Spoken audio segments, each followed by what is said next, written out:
Alors, le parallèle que je veux prendre donc pour vous aider à comprendre, mes frères et sœurs, comment voir l'œuvre de Dieu fleurir et porter du fruit dans sa vie, c'est le suivant.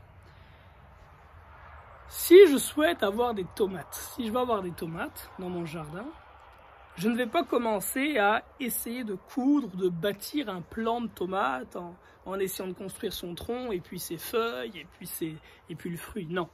Je prends une petite semence. Je prends une semence de tomate, puis cette semence-là, en fait, je vais dédier un espace dans mon jardin pour cette semence. Je dédie un espace, et je vais planter la semence dans cet espace qui est dédié. Je peux commencer aussi par un semis à l'intérieur de la maison, mais le principe va toujours être le même. Je dédie un espace de terre, et cet espace de terre que je dédie, j'y mets une semence. C'est un tout petit espace. Je mets cette semence, puis cette semence, elle va être arrosée. Et ce qui va se passer, c'est qu'avec le temps, elle va croître. Et du tout petit espace que je lui avais réservé initialement, elle va commencer à grandir et remplir un espace beaucoup plus grand. Avec son tronc, avec ses tiges, avec ses feuilles, et finalement porter du fruit.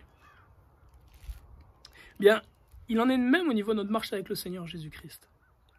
Et je vais vous dire très concrètement de quoi je parle. Il s'agit tout simplement de choisir de consacrer un espace à Dieu. Pour notre fruit intérieur, cet espace qu'on consacre à Dieu, bien c'est le lieu secret avec lui à chaque jour. Le lieu secret qu'on passe avec le Père, en prière. Ça peut être dans la maison, dans son bureau, une chambre, comment on appelle ça, un vestiaire. Ça peut être à l'extérieur en pleine nature. Moi, ce que j'aime beaucoup, aller dans les déserts comme le faisait le Seigneur Jésus. Mais ça, c'est cet espace de temps qu'on met à part. Et cet espace de temps qu'on met à part, comme l'espace de terre qu'on met à part pour la semence, on se met dedans et là, le Seigneur transforme. Mais maintenant, pour aller et porter du fruit vers les autres, eh bien, c'est de prendre un espace de temps que tu mets à part, mon frère, ma soeur, dans ta semaine, où tu dis, Seigneur, ce temps, cette matinée, cet après-midi, cette journée, ces 2 jours, ces 3 jours, ce week-end, à chaque semaine est un temps que je mets à part pour te servir, Père. Un temps que je mets à part pour aller vers les autres, pour annoncer ton évangile, pour baptiser, pour chasser les démons, un temps que je mets à part pour te servir. Et ce tout petit temps, mon frère, ma soeur, que tu vas mettre à part pour servir le Seigneur, cette journée ou cette matinée ou cet après-midi que tu vas mettre à part et tu vas dire ce temps, je le mets à part pour aller vers les autres, pour sortir dans les rues, pour aller dans les métros, pour aller dans les hôpitaux, pour aller dans les prisons, peu importe où est-ce que tu vas, du moment que c'est pour aller vers ceux qui n'ont pas encore cru. C'est dans ce temps que tu mets à part que Dieu va agir. Et ce qui est intéressant, c'est que ce temps que tu mets à part, mais c'est un tout petit moment, c'est peut-être juste une après-midi dans ta semaine. Mais Dieu va utiliser ce temps que tu mets à part pour le faire croître et à travers ça porter du fruit et faire des ramifications dans tout le reste de ton agenda et de ta vie. Si bien que c'est pas forcément à l'endroit que tu mets à part où tu vas voir clairement que tu vas porter du fruit, de la même façon que ce n'est pas là où la semence est semée qu'elle porte du fruit. Là où elle est semée, elle va avoir des racines, mais dans tout le reste, là où elle croît, c'est là qu'elle aura du fruit. Et ce temps que tu mets à part, pour moi, par exemple, c'est les dimanches après-midi en général que je mets à part pour aller dehors, dans les parcs, dans les rues, partager l'évangile. Ce temps que tu mets à part, mon frère, ma soeur, c'est pas forcément là que tu vas voir le fruit. Mais tu vas voir les ramifications et le fruit peut-être dans les autres jours de ta semaine. Dans d'autres moments, tu vas voir le fruit. Et l'encouragement que j'ai à vous donner, c'est le suivant. De mettre du temps à part pour Dieu, le lieu secret, le fruit intérieur, et du temps à part pour aller vers les autres, le fruit extérieur que nous portons. Je vais vous donner un témoignage personnel. En 2008, j'ai pris ce choix. 2008 ou 2009 ? Ouais, 2008, excusez-moi. 2008, octobre 2008, j'ai pris la décision de mettre à part un temps pour le Seigneur. Puis j'ai aucune gloire là-dedans. Le Seigneur m'avait menacé. Très clairement, ce que dit cette parole, c'est si tu ne portes pas de fruit, t'es coupé et jeté au feu. Puis le Seigneur m'avait menacé. Ça faisait 3 mois que je marchais avec Christ. Le Seigneur m'avait très clairement fait comprendre que si je ne portais pas de fruit pour son royaume, mon plan ici au Canada allait échouer, que j'allais retourner en France et échouer par rapport au projet de ma vie. Puis devant cette crainte que le Seigneur m'a suscitée, en fait, la crainte du châtiment, j'ai choisi de commencer à mettre à part un temps pour Dieu pour faire son œuvre. Et c'était les dimanches après-midi. Et 2008 jusqu'à 2015 à peu près, chaque dimanche après-midi ou presque, j'allais sortir, aller dans les rues, aller dans les immeubles, aller dans les hôpitaux, dans différentes places pour aller vers ceux qui sont perdus et leur annoncer l'évangile du Seigneur Jésus-Christ. Et commençant par ce tout petit temps de dimanche après-midi que j'ai consacré à l'Éternel, le Seigneur a commencé à faire pousser de là un arbre qui a porté du fruit. Et ce fruit, il s'est retrouvé dans plein d'aspects de ma vie différents. Le Seigneur a commencé à m'utiliser pour plein d'autres choses, donner des conférences ici au Canada, en Europe, dans la Caraïbe, où beaucoup de personnes se sont repenties, beaucoup de personnes ont délaissé leurs péchés. Dieu m'a utilisé pour aller rendre ministère aux itinérants, pour les nourrir. En fait, à travers ceci, le Seigneur a permis qu'il y ait un fruit abondant qui pousse un peu partout ailleurs, où j'ai vu des âmes être touchées, transformées, venir à la repentance. Mais ce qui est intéressant, c'est que j'ai vu très peu de fruits dans mes dimanches après-midi, dans ce temps que j'avais consacré. C'est souvent à l'extérieur de ce temps-là que ce fruit a commencé à apparaître. En 2016, à peu près, avec mes responsabilités familiales, j'avais ma petite fille, après les jumeaux qui sont nés, je commençais à être très occupé par la famille, puis j'ai décidé d'arrêter, de consacrer ce temps à l'Éternel. Et ça a duré jusqu'à peu près 2020-2021. 2020-2021, 4-5 années. Pendant ces 4-5 années, mes frères et sœurs, ce que j'ai vu, c'est que le plan, l'arbre que je suis, s'est en quelque sorte asséché. J'ai vu beaucoup moins de fruits dans ma vie, beaucoup moins de fruits dans ma vie. J'ai pris soin de ma femme, de mes enfants, du travail. Mais l'œuvre du royaume des cieux dans ma vie a vraiment comme shrink, a diminué. Et 2020-2021, j'ai commencé à retourner de temps en temps, de retourner, sortir, de mettre du temps à part pour faire l'œuvre de Dieu. Et c'est surtout vers la fin de cet été, au début de l'automne, que vraiment je suis passé à une autre étape.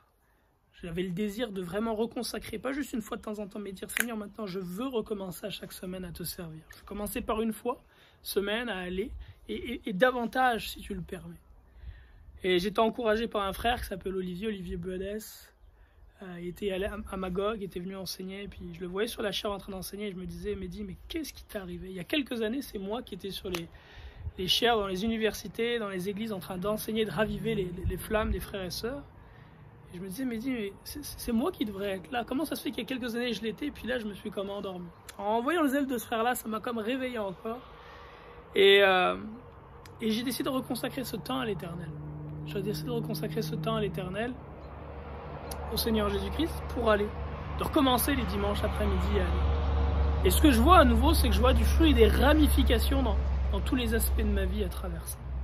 Et je veux vous encourager, mes frères et sœurs, à en faire de même. C'est simple. Dédie un temps chaque jour pour ton fruit intérieur avec le Père en Jésus-Christ. Et dédie un temps pour aller vers les autres. Pour moi, le temps que je dédie, c'est le dimanche après-midi. C'est pas le seul moment, il y a d'autres moments où je vais y aller. Mais le dimanche après-midi, j'essaie de le dédier, de le consacrer à l'Éternel, pour sortir et aller porter du fruit. Dans le livre d'Apocalypse, sur les 7 églises qui se font adresser par le Seigneur Jésus-Christ, Laodicée, Philadelphie, Pergame, Thyatire, etc. À 4 églises, le Seigneur dit « Je connais tes œuvres ». À 4 églises, le Seigneur dit « Je connais tes œuvres ». Certaines, c'est de façon positive, de l'autre, de façon négative. Mais soyez bien certains, mes frères et sœurs, que c'est selon nos œuvres que nous serons jugés, dit la parole. Selon nos œuvres. Chacun sera jugé selon ses œuvres. Si tu n'œuvres pas pour le royaume de Dieu, mon frère, ma sœur, tu seras coupé et jeté au feu. Œuvre pour le Seigneur. Œuvre pour le Seigneur. Et ne te mens pas toi-même. Et ça, c'est un aspect très important sur lequel je veux finir. Ne te mens pas toi-même sur le fruit que tu portes. Ne te mens pas sur le fruit que tu portes. Et qu'est-ce que je veux dire par là? Je prends l'exemple de Caïn et d'Abel pour que vous compreniez. Caïn et Abel ont tous les deux offert un sacrifice à l'Éternel. Abel a offert un agneau à l'Éternel, un agneau égorgé à l'Éternel, et son sacrifice a été agréé. Abel lui a offert des légumes, probablement des patates et des poireaux. Dieu n'a pas agréé son sacrifice. Pourtant, il a fait une œuvre pour le Seigneur. Elle n'a pas été agréée parce que Caïn s'est menti en offrant des patates et des poireaux. Il s'est menti à lui-même, s'est dit, voilà le sacrifice que j'offrirai à Dieu, voilà l'œuvre que je ferai pour l'Éternel et le Seigneur l'agréera. Oui, mais mon frère, ma sœur, Dieu n'a pas demandé des patates et des poireaux. Il a demandé un agneau sacrifié. Et il en est de même, mes frères et sœurs, pour tous ceux qui se mentent, et ils sont nombreux, et qui se disent en eux-mêmes, bien moi, le fruit que je vais offrir à l'Éternel, je vais prendre mon exemple à moi, dans la compagnie dans laquelle je travaille, je suis directeur, le fruit que je vais offrir à l'Éternel, ça va être d'être un bon directeur pour Dieu. Voilà le fruit que je vais offrir à Dieu, je vais être un bon directeur pour l'Éternel. Mon frère, ma sœur, tu te mens. Oui, le Seigneur t'appelle à être un bon directeur, mais en étant un bon directeur, tu ne fais pas plus que les païens. Eux aussi cherchent à être de bons directeurs. Tu te mens aussi si tu dis, bien moi je vais être un bon père pour le Seigneur. Oui, mon frère, ma sœur, tu dois être un bon père, mon frère, pour le Seigneur. Mais si c'est là le fruit seul que tu penses présenter à l'Éternel, tu te mens. Les païens n'en font-ils pas de même, de chercher à être de bons pères pour leurs enfants?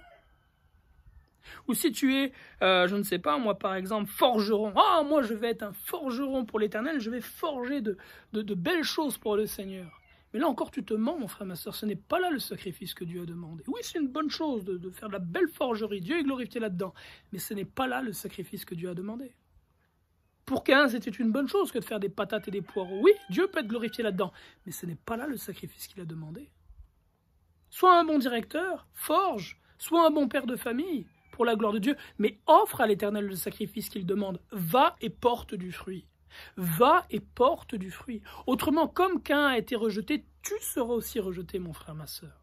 Repens-toi donc et porte du fruit pour l'Éternel. Le fruit qu'il a demandé. Va vers les autres. Amène l'agneau crucifié, l'agneau immolé vers les autres. Voilà ce que Dieu demande. Comme Abel qui a présenté l'agneau égorgé, Dieu demande que nous allions présenter son fils crucifié aux autres.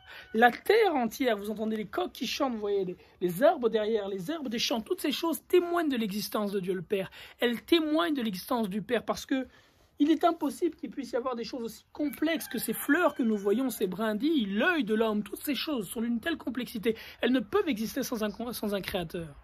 Mais mes frères et sœurs, dans toute la création, rien ne témoigne de l'existence du Fils. Tu ne peux pas regarder une fleur et deviner que Christ existe. Tu ne peux pas regarder l'œil de l'homme, tu ne peux pas regarder la patte de la poule, dans leur complexité, dans la beauté de ces choses, et deviner que Christ existe. Tu devines l'existence d'un créateur, mais pas l'existence du Fils à travers ça. Ce sont nous, les fils et filles de Dieu, qui apportons la connaissance du Fils afin que la création soit réconciliée avec le Père, le Créateur. Présentement, ceux qui ont de la sagesse, se préparent par rapport aux choses qui sont à venir. J'ai déjà partagé, je pense que c'est important de se préparer par rapport aux temps qui viennent. Pour ma part, je prépare une place pour ma femme et pour mes enfants, et ceux que Dieu mettra sous notre aile, pour les temps difficiles qui viennent devant nous. Mais mon frère, ma sœur, se préparer une place pour les temps difficiles qui sont devant nous n'est pas l'œuvre de Dieu. Ce n'est pas ça que porter du fruit pour le royaume des cieux. C'est une bonne chose. Et les païens en feront autant. Combien de païens qui ne croient pas en Dieu voient les choses difficiles qui arrivent et se préparent une place, un lieu de refuge? Ce n'est pas là porter du fruit pour le royaume des cieux, c'est une bonne chose, mais ce n'est pas ça. Je ne dis pas de ne pas le faire, et le Seigneur ne dit pas de ne pas le faire, au contraire, nous devons nous préparer. Mais si, mon frère, ma soeur, toutes ces choses que j'ai mentionnées, tu les fais en pensant que c'est ainsi que tu portes du fruit pour le royaume de Dieu, sache que tu te trompes, et que comme Caïn a été rejeté, comme le sacrifice de Caïn a été rejeté, ton sacrifice le sera aussi. Ce que Dieu t'a demandé, mon frère, ma soeur, c'est d'aller et de porter du fruit. De sortir et d'aller vers ceux qui ne croient pas, et de leur annoncer Christ crucifié. Christ crucifié, mort, enseveli et ressuscité. Et si cette œuvre-là, elle n'est pas présente dans ta vie, mon frère, ma soeur, tu ne peux pas porter de fruit pour le royaume des cieux. Que ce soit en allant vers ceux qui n'ont pas encore cru, qui n'ont pas entendu, ou en allant vers ceux qui ont entendu, mais qui n'ont pas encore obéi, pour les amener à l'obéissance à l'évangile, à se repentir, être baptisés au nom du Seigneur Jésus-Christ, à recevoir l'Esprit Saint. Que ce soit en allant vers ceux qui viennent d'obéir et qui ont besoin d'être édifiés, fortifiés, enseignés, tu dois aller vers les autres. Tu es peut-être très occupé entre tes responsabilités familiales, travail, autres. Mais sache ceci, le Seigneur nous dit, cherche premièrement le royaume de Dieu et sa justice, et toute autre chose te sera donnée en retour. Si tu donnes à Dieu la première place, le Seigneur va t'aider dans tes responsabilités de père. Il va t'aider dans ton travail. Il va faire en sorte que ta mécanique, ta voiture brise moins. Il va faire en sorte que tu aies moins de difficultés, je sais pas moi, moins de rénovation à faire dans ta maison. Il fera en sorte que des bénédictions vont tomber du ciel. Si tu cherches premièrement le royaume des cieux, toutes ces choses qui te tenaient très occupé te tenaient très occupé parce que tu ne cherches pas premièrement le royaume des cieux. Cherche premièrement le royaume des cieux et sa justice, et toute autre chose te sera donnée en retour, mon frère, ma soeur. Autrement, en faisant l'inverse, en cherchant d'abord le retour, à prendre soin des choses matérielles de ce temps, que ce soit nos enfants, que ce soit nos épouses, que ce soit notre travail, que ce soit notre ferme, par exemple, en cherchant à prendre d'abord soin de ces choses-là, et en mettant la deuxième place au royaume de Dieu, mais ce qui se passe, c'est que ces choses finissent par te submerger. Et il y a de plus en plus de problèmes qui arrivent et de besoins, et tu es submergé par tout ça, et puis tu n'as plus de temps pour Dieu. Tu es cette semence qui a poussé parmi les épines et les ronces, et qui est étouffée par les soucis de la vie ou les distractions de ce siècle. Repens-toi, cherche premièrement le royaume des cieux, consacre un temps à l'Éternel chaque jour dans le lieu secret, toi et lui, et consacre un temps chaque semaine au Seigneur. Plusieurs temps même, mais commence par un moment, commence par un peu. Dis au Seigneur, je vais te donner 3 heures chaque semaine, ce jour-là, ce temps-là, et va dehors et annonce. Donne la première place au royaume des cieux, et tu verras que toute autre chose te sera donnée en retour, mon frère, ma soeur. Là-dessus, que Dieu vous bénisse abondamment en Jésus-Christ.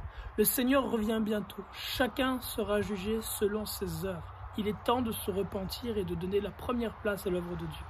Shalom.